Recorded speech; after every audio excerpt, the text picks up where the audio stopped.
Hola, ¿qué tal? Espero se encuentren muy bien. Vamos a continuar con la sesión que corresponde a la materia de química. Y bueno, el tema que vamos a ver el día de hoy en este video va a ser acerca de la tabla periódica. Vamos a hablar un poquito acerca de los detalles que corresponden a ella.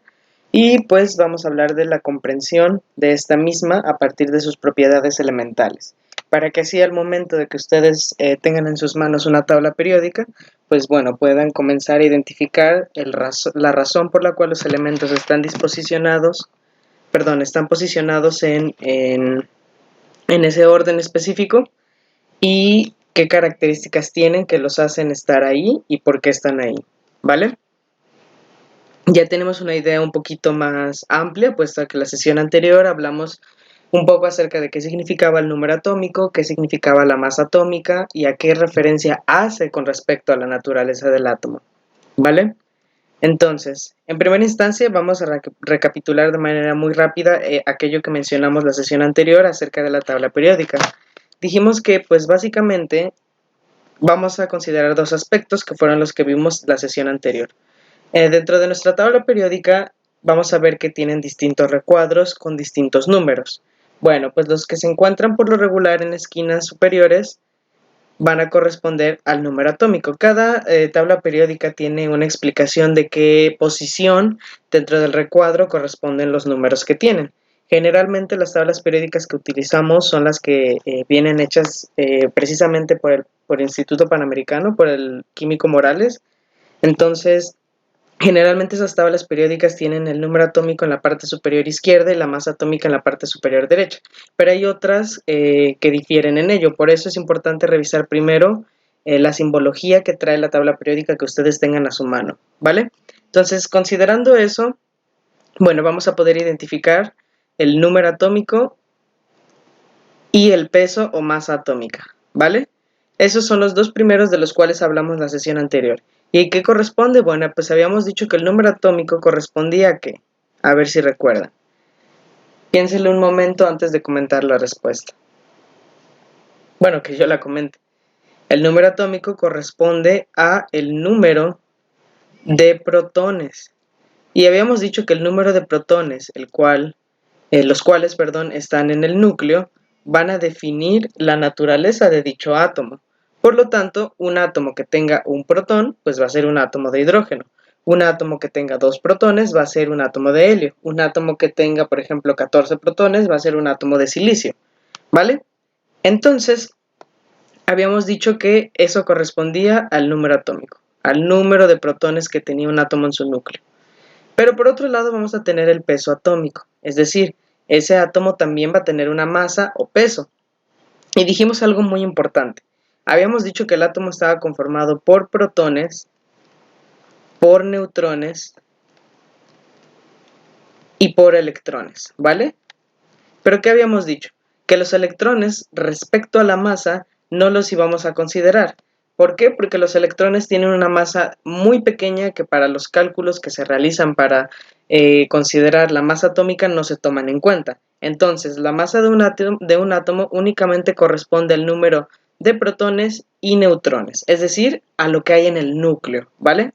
Entonces, el número de protones y neutrones corresponde a la masa de dicho átomo. ¿Ok? Entonces, la masa atómica de un átomo corresponde a la suma de los protones y neutrones. En el caso del hidrógeno, como no tiene neutrones, pues su peso atómico va a ser de 1. Ya habíamos dicho que estos números decimales que ven acá corresponden a que, bueno, los elementos tienen distintas formas en las que varían los números de neutrones generando isótopos. Y estos isótopos se presentan en distintos porcentajes de la naturaleza. Pero bueno, el peso atómico corresponde entonces al número de protones y neutrones. Un ejemplo más claro, por ejemplo, sería el átomo de carbono. Este de aquí es un átomo de carbono. ¿Cómo sé que es de carbono? Bueno, porque tiene 1, 2, 3, 4, 5, 6. Tiene 6 protones. Y si vemos nuestra tabla periódica, el elemento que tenga número atómico 6 va a ser el carbono. Por lo tanto, va a ser un átomo de carbono. Y podemos ver que también tiene 6 neutrones. 1, 2, 3, 4, 5, 6. Entonces ya con eso nosotros podemos elucidar el número atómico y la masa atómica. Por ejemplo, el número atómico, ¿cuál sería? ¿Cuántos protones dijimos que tenía? 6. Entonces el número atómico es 6. ¿Y cuál es la masa atómica del carbono? Bueno, pues dijimos que tiene 6 protones. ¿Y qué habíamos comentado que correspondía a la masa atómica? A lo que había en el núcleo, es decir, a la suma de protones y neutrones. Por lo tanto, la masa atómica va a ser 12. ¿Por qué? Porque tengo 6 protones y 6 neutrones, ¿vale? Entonces ya tenemos clarísimo que el número atómico corresponde a el número de protones y la masa atómica corresponde a la suma de protones y neutrones. Entonces ya con eso podemos completar y distinguir básicamente la estructura de cualquier átomo a partir de su masa y número atómico. Y con estructura me refiero pues al número de subpartículas que lo conforman. Bueno, aquí va a ser un ejemplo, pero pues ya les puse el del carbono. Entonces, vamos a comenzar a hablar un poco más de las características que tienen los átomos en esta tabla periódica. Bueno, principalmente vamos a comenzar hablando acerca de los grupos o familias. Los grupos o familias son estas disposiciones de manera vertical, sí, de manera vertical, que tienen los elementos en la tabla periódica.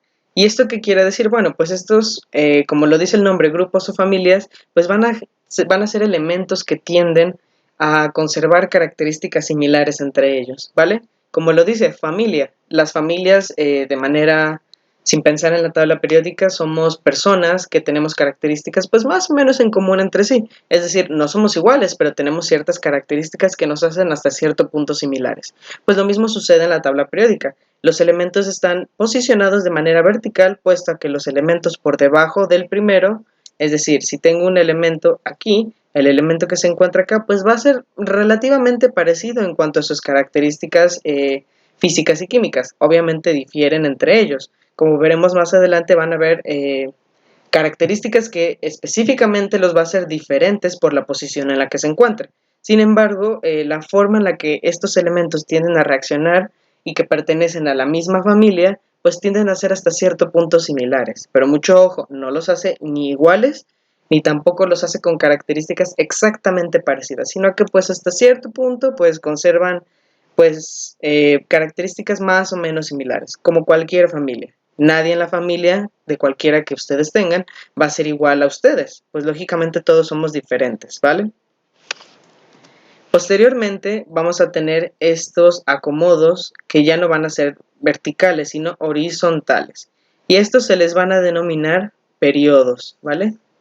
Y dentro de estos periodos, pues sí cabe recalcar que aquí ya no conservan tanto las características físicas y químicas de los elementos que están juntos. Es decir, sí tienen tal vez cierta relación, pero como veremos más adelante, sí difiere mucho la posición de un elemento en la tabla periódica, puesto a que aquellos que se encuentran en el mismo periodo sí conservan ciertas características, como podría ser, por ejemplo, el número de capas en las cuales se disposicionan sus electrones y y ese tipo de cuestiones, pero un elemento, por ejemplo, que se encuentra aquí, nunca va a ser igual a un elemento que se encuentra acá. Entonces, estos periodos son como esta serie de acomodos que permiten que, por ejemplo, se regrese al concepto anterior de que los elementos de familias de la misma familia tengan características similares. Es decir, vamos a tener un elemento aquí, por decir un ejemplo. Conforme nos vayamos alejando de él, pues las características van a ir cambiando, van a ir cambiando, van a ir cambiando, hasta que se regrese al siguiente periodo. El elemento que se encuentra abajo del número 5, en este caso, va a tener también características similares a este, ¿vale? Entonces esto es lo que le da hasta cierto punto periodicidad, tabla periódica. Básicamente estas características se vuelven un poquito repetitivas conforme se cierra un ciclo, por decirlo de alguna manera. Entonces es el acomodo horizontal que tiene y pues sus características cambian conforme al periodo. Es decir, como veremos más adelante, aunque estos dos conserven ciertas características similares, van a ser también diferentes. Van a diferir en ciertas cuestiones como su disposición de electrones, las capas que estos tengan y también van a distinguirse por el tamaño, por ejemplo. Pero van a conservar hasta cierto punto algunas características un poquito similares.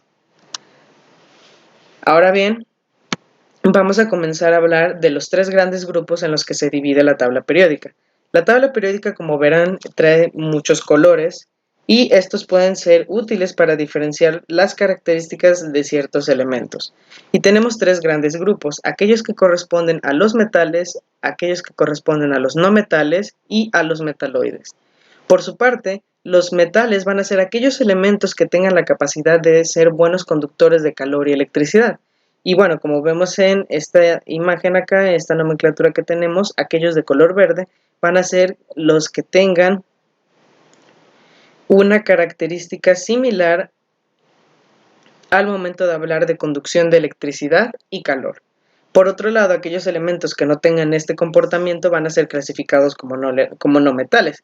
Por ejemplo, el carbono, el nitrógeno, el oxígeno, el cloro, el bromo, van a ser elementos que no tengan una capacidad muy amplia de poder transmitir o poder conducir correctamente el calor y la electricidad. No cuentan propiamente con esta característica. Actualmente se han hecho muchísimos estudios acerca de la química de los materiales, inclusive se han demostrado cómo el posicionamiento de estos elementos sí les permite conservar o más bien adquirir esta característica de que sean buenos conductores de calor y electricidad. En este caso se ha encontrado que ciertas disposiciones del carbono sí lo consiguen. Sin embargo, eso pues ya son temas más complejos que no competen en este momento.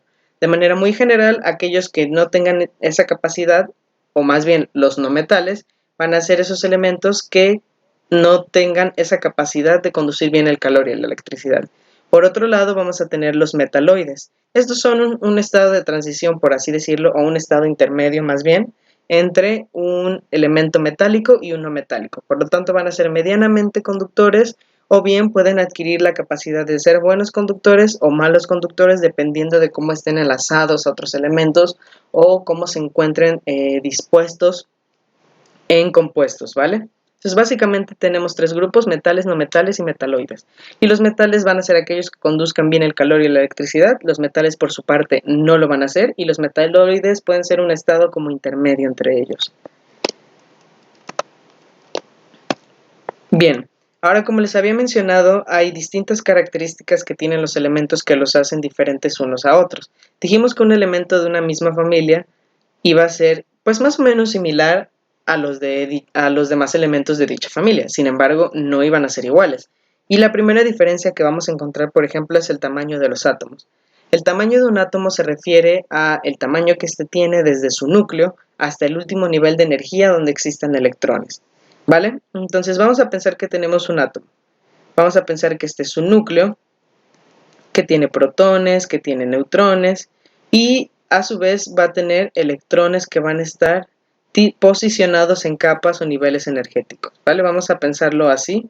Habíamos dicho que los átomos realmente no son así, pero que bueno, son una forma ideal para poder representar nuestros esquemas.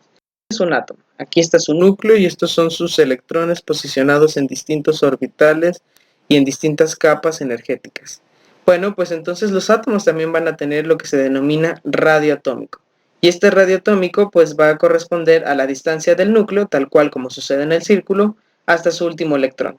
Entonces lo primero que hay que pensar es que lógicamente un átomo que tenga más electrones, un átomo que tenga más electrones va a ser un átomo más grande, porque va a tener que acomodar una mayor cantidad de electrones en su espacio desde el núcleo hacia afuera. Entonces, lógicamente, al haber más electrones va a ser un átomo más grande.